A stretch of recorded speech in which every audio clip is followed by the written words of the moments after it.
Hi, I'm Rory. Most people think that's short for Aurora, but it's actually just Rory on my birth certificate. My mother was always one for simplicity, unlike my sister-in-law Vanessa, who believes more is always better. More drama, more control, more ways to undermine me at every turn. Mom, can I have a small party this year? Just a few friends? My daughter Lily twirled a strand of her chestnut hair, identical to mine except for the purple tips she'd begged for on her 13th birthday. Of course, sweetheart. Whatever you want. It's your 15th birthday. I smiled, stirring pancake batter while Lily sat at our kitchen island. Who were you thinking of inviting? Just Emma, Zoe, Jasmine, and maybe Chloe. Lily counted on her fingers.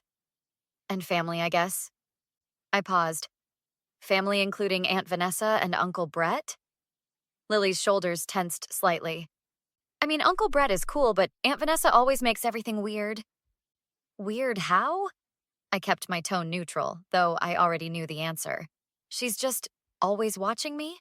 Like hovering. And she makes those comments about how I should be more like her precious Madison. Lily rolled her eyes. Madison's 11, Mom. Why would I want to be like an 11-year-old? The phone rang, and I wiped my hands on a dish towel before answering. Hello? Rory, darling. Vanessa's saccharine voice made my teeth clench. Brett told me about Lily's birthday next weekend. I've been thinking, your house is so quaint. Why don't we host at our place? We have the new pool and the entertainment room. That's very generous, Vanessa, but Lily wants something small this year, just a few friends. Nonsense. 15 is a milestone. I've already called the caterer I used for Madison's ballet recital. The girls can swim, and then we'll have that beautiful cake from Bellini's. Vanessa, I interrupted firmly. I appreciate the offer, but we've already made plans. Silence stretched across the line before she replied. Well, I suppose if you're determined to disappoint Lily on her special day, that's your choice as her mother. I felt a familiar headache forming. We'll see you at the party. Goodbye, Vanessa. My husband Mike walked in as I hung up. Was that the dragon lady? He asked, kissing the top of my head. Your sister is insisting we move Lily's party to her house. Mike sighed. Want me to talk to her? No, she'll just manipulate you like she always does. I poured batter onto the griddle. You know how she is with Lily. Competitive, controlling, like she's trying to be her mother instead of her aunt. She means well, Mike said weakly. Does she? I raised an eyebrow. Remember Lily's 10th birthday? When Vanessa announced she was taking Lily to Disney World the same weekend we'd planned her party? That was a misunderstanding. It wasn't, and you know it. Later that week, despite my protests, Mike convinced me to have the party at Vanessa's house. It's one day, Rory. The girls will love the pool, and it'll keep the peace. The party started well enough. Lily and her friends splashed in the pool while I chatted with my friend Diana, who'd come to help supervise. Where's Lily? Diana asked, scanning the backyard. It's almost time for cake. I frowned, realizing I hadn't seen her for at least 20 minutes. Maybe she went to change? We searched the first floor before heading upstairs. That's when I heard muffled crying coming from the guest bedroom. Lily? I tried the door. Locked. Lily, are you in there? Mom, the door's locked. I can't get out. Her voice was panicked. What? Hold on, sweetheart. I jiggled the handle frantically. Diana's son Tyler appeared in the hallway. Mrs. Walsh, I saw Aunt Vanessa leading Lily up here earlier. She said something about showing her a special birthday surprise. My blood ran cold. Where's Vanessa now? Downstairs showing everyone Madison's dance trophy? Diana's expression darkened. I'll get Mike and find a key. As they hurried away, I heard Lily's trembling voice. Mom, she said I was ruining Madison's chance to shine. That I was being a bad cousin by having a party when Madison just won her competition. She said I needed to think about my actions. And then she just locked the door and left. Mike found the key and unlocked the door. Lily fell into my arms, tear-streaked and shaking. Why would Aunt Vanessa do that? She whispered against my shoulder. I don't know, sweetheart, but we're going to find out. I smoothed her hair, fury building inside me. We descended the stairs to find Vanessa holding court in the living room, Madison perched beside her like a miniature clone. "There you are, birthday girl," Vanessa trilled, as if nothing had happened. "We've been waiting to cut the cake." Mike grabbed my arm as I started forward. "Not here," he murmured. "Not in front of everyone." "Then where?" I hissed. "After she traumatized our daughter?" Diana stepped between us. "Take Lily home. I'll make excuses. Deal with this when you're calmer." At home, Lily curled up on the couch between Mike and me. "It's not the first time," she admitted quietly. "What?" Mike's head snapped up. "Aunt Vanessa, she's done stuff like this before." "What kind of stuff?" I asked, my stomach clenching. "Last Christmas, when everyone was opening presents, she told me she needed help in the kitchen, but instead, she made me sit in the pantry for an hour because she said I was getting too many presents and making Madison feel bad." Mike ran a hand over his face. "Why didn't you tell us?" "She said you wouldn't believe me, that everyone thinks she's this perfect mom and aunt." Lily's voice trembled. "And she said if I told, she'd make sure Madison couldn't be friends with me anymore." The next day, I called Emma's mother, Jenna. "Jenna, has Emma ever mentioned anything strange about Vanessa's behavior toward Lily?" There was a pause. I wasn't going to say anything, but Emma told me last summer when the girls were swimming at Vanessa's, she overheard Vanessa telling Lily that her swimsuit made her look fat and maybe she should wear a t-shirt over it. "She what?" I gripped the phone tighter. "Emma said Lily was really upset. I assumed you knew." I didn't. My voice was steel. "What else?" "Well, at the Christmas party, Emma noticed Lily was missing for a while. When she came back, she seemed upset, but wouldn't talk about it." I thanked Jenna and immediately called Tyler's mother, Diana.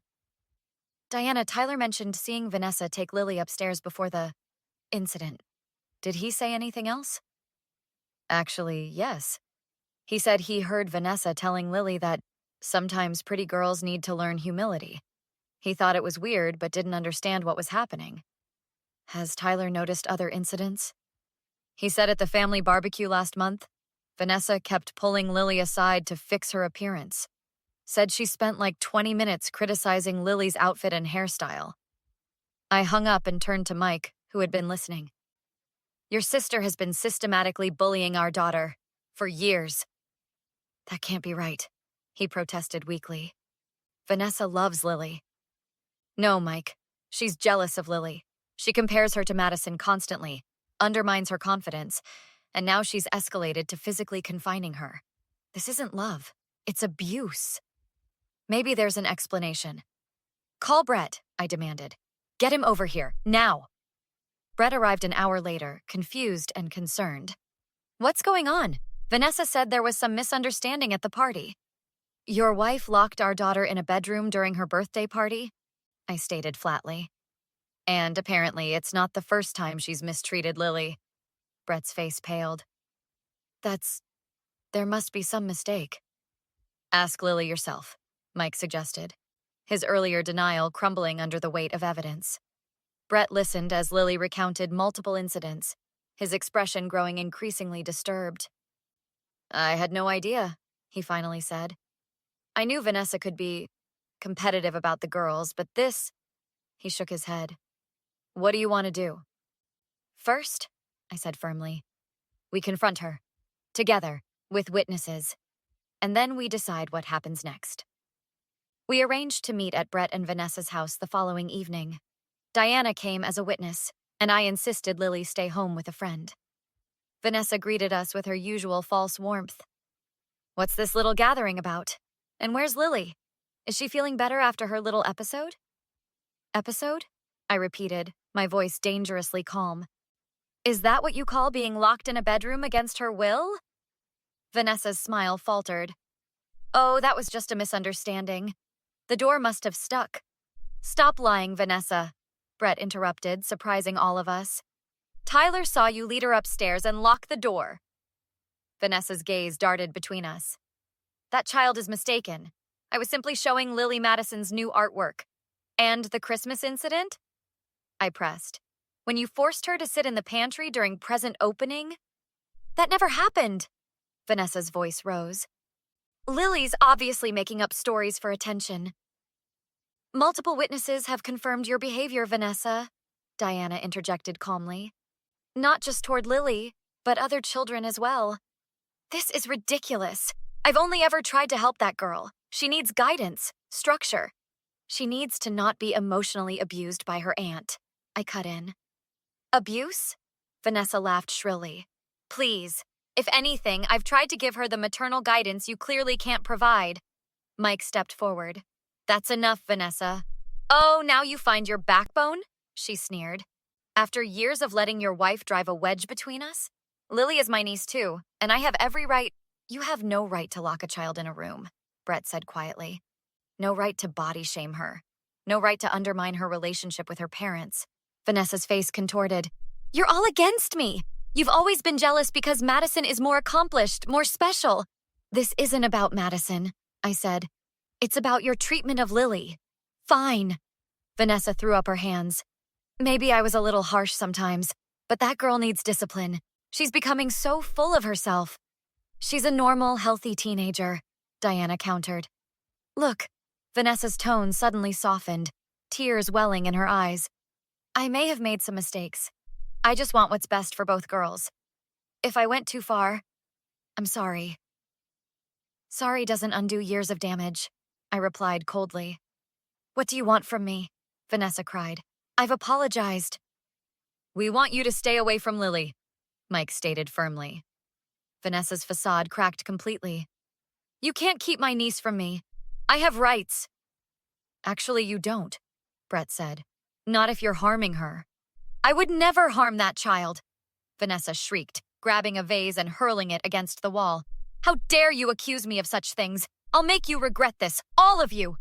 She advanced toward me, finger jabbing the air. Especially you, Rory. You've poisoned everyone against me. I'll make sure Lily knows exactly what kind of mother she has. Brett stepped between us. That's enough, Vanessa. You need help. I don't need help. I need people to respect my authority. If you won't support me, then get out. All of you. Threatening us isn't helping your case, Diana remarked calmly, holding up her phone. And I've been recording this entire conversation. Vanessa lunged for the phone. Give me that! In the scuffle that followed, she shoved Diana hard against the wall, leaving us all frozen in shock. You just assaulted a witness, Mike said quietly, in front of 3 other witnesses. The restraining order hearing was scheduled for the following week. Diana's recording of Vanessa's threats and physical assault made the process straightforward. Are you nervous? I asked Lily as we sat in the courthouse corridor. A little, she admitted. What if they don't believe me? They will, I assured her, squeezing her hand. You're just telling the truth. Inside the courtroom, Vanessa sat with her attorney, shooting daggers at us with her eyes. Brett sat separately, having moved out after the confrontation. The judge listened carefully to testimony from Lily, Diana, and Tyler before addressing Vanessa. Mrs. Walsh, do you have anything to add in your defense? Vanessa stood, suddenly tearful. Your Honor, I've made mistakes in how I've tried to mentor my niece. I was overzealous in my concern for her development. I never meant to cause harm. You locked a child in a room during her birthday party, the judge interrupted. That goes beyond overzealous mentoring. A momentary lapse in judgment, Vanessa's lawyer interjected. My client has deep remorse. Yet the evidence shows a pattern of controlling and isolating behavior, the judge noted, culminating in threats and physical assault against a witness. The restraining order was granted, prohibiting Vanessa from contacting Lily or coming within 100 yards of her. Additionally, the judge recommended counseling. Outside the courthouse, Brett approached us. Rory, Mike, I want to apologize. I should have seen what was happening. Yes, you should have, I agreed without softening. I filed for divorce, he continued. And I'm getting therapy to understand how I enabled this situation. That's a start, Mike said, placing a protective arm around Lily. A month later, Lily and I sat in our garden, planting spring bulbs. Aunt Vanessa sent another apology letter, Lily mentioned, patting soil around a tulip bulb. And how do you feel about that? I don't want to see her. Not now, maybe not ever. She looked up. Is that okay?